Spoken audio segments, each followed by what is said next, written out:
Hello mga mi, ang dami nagtatanong sa akin kung ano daw lifestyle ko dati bago ako nagkasakit ng dialysis, bago ako nagkaroon ng CKD.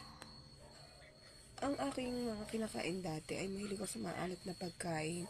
Tapos yung mga noodles, cup noodles, ganyan. Tapos mahilig ako uminom ng soft drinks. Tapos hindi naman ako mainom ng tubig. Nagagalit kaya sa akin dati ang asawa ko kasi kahit adobo na yung ulam namin ay naglalagay pa ako ng asin sa aking plato. Hindi talaga ako makontento na wala akong asin kahit anong kinakain ko.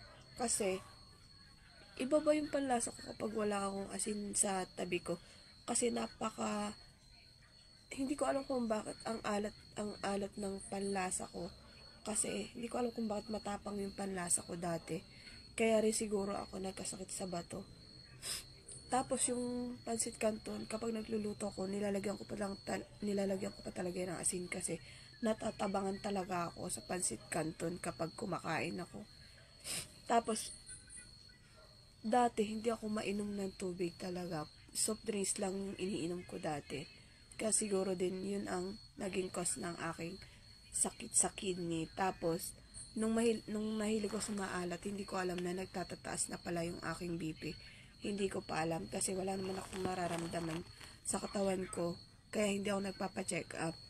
Tapos doon nalaman ko pala, nung may mga sign na ako pala ay nagtatataas daw ang BP, hindi ko pa alam. Kaya yung high blood, yung nakasira ng aking kidney, gawa ng kakakain ko ng maaalat. Tapos yun, nung kumain ako ng maalat, na high blood pala ako, hindi ko pa alam. Tapos yun nga, hindi ako nagme-maintenance kasi hindi ko naman alam na high blood na pala ako. Doon ko na lang nalaman na nung nagpa-check up na ako na stage 5 chronic kidney disease na pala yung sakit ko. Grabe, biglaan yun guys. Napaka-tridor talaga ng sakit sa kidney.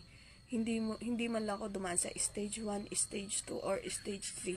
Basta bigla-biglaan na lang na bigla akong nahihilo, nawala ng ganang kumain, nawala ng panlasa, at saka yung lasa ko pag kumakain parang lasang kalawang. Tapos yung ihi ko, sobrang daming bula na matagal mawala.